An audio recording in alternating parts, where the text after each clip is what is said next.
बेगम हजरत महल, पूजा देवी, झांसी की रानी, सरकारी भाई की बेटियों और बहनों, आज से 50 साल पहले लखनऊ के शायर मजान लखनवी ने एक तमन्ना की थी,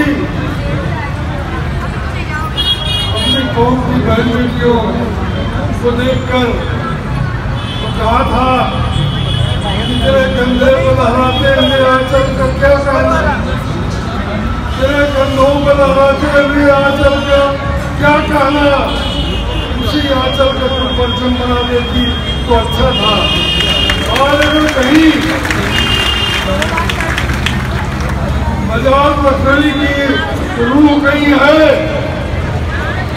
तो देखकर खुश हो रही होगी कि 50 साल पहले इस बारिश का इजहार उन्होंने किया था, आज परचम बन चुका है। जामिया नगर, बदला हाउस, और शाहीबाग के नहीं बल्कि दूसरे मुल्क में। आप यकीन मानिए कि जो जद्दोजहद शुरुआत करने का सहला इस इलाके की माओ बहनों बेटियों के सर पर बदलने वाला है, वो जद्दोजहद बहुत दूर तक जाएगी, जुल्म का खात्मा होगा। भारतीय समाज से पूरे मुल्क में जुल्म हुआ, लेकिन जुल्म के सारे रिकॉर्ड उत्तर प्रदेश की सरकार ने तोड़े।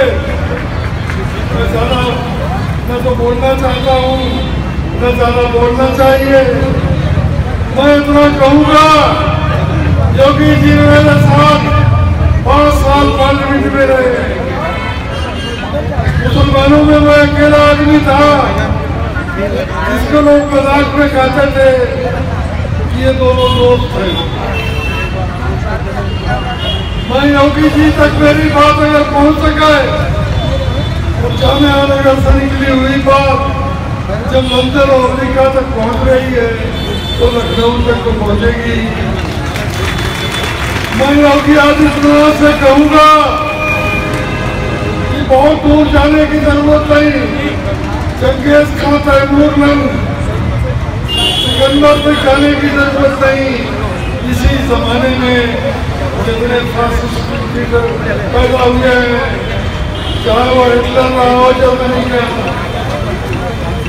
चाहे वो मसोलिनी रहा हो इटली का, चाहे जमाल अब्दुल नासिर रहा हो मिस्र का, चाहे सद्दाम हुसैन रहा हो इराक का, चाहे जुल्फिकार अली भुट्टो रहा हो पाकिस्तान का, चाहे शेख मुजीबुर रहमान रहा हो बांग्लादेश का, और चाहे हमारे देश की इंदिरा गांधी रही हो। इन सारे डिक्टेटरों को जिन्होंने संविधान, दस्तूर और कानून को अपने पांव की ठोकरों में रखा, इन सब का हशर क्या हुआ? इनके हशर की तरफ आज तो मैं योगी जी से कह रहा हूँ, इनके हशर का की तरफ देख लो, इनका क्या हशर हुआ। हिटलर से लेकर इंदिरा गांधी, शेख मुजीबुर रहमान, जुल्फिकार अली भुट्टो जैसे तानाशाहों का जो कानून और आईन और इंसाफ से ऊपर अपने को मानते थे, उनका जो हशर हुआ उस हशर पर नजर डालो। दुनिया में हर जालिम का, हर तानाशाह का इंसानों को गुलाम बनाने वाले हर आदमी के जो हशर हुआ कोई आज के लोगों को होगा तो हमारी माओ बहनों की जागरूकता से मैं पूरी उम्मीद रखता हूँ कि मेरी उम्र 85 साल है, लेकिन इंशाअल्लाह इन तानाशाहों का हशर मैं अपनी आंखों से देख कर दुनिया में जाऊंगा। शुक्रिया।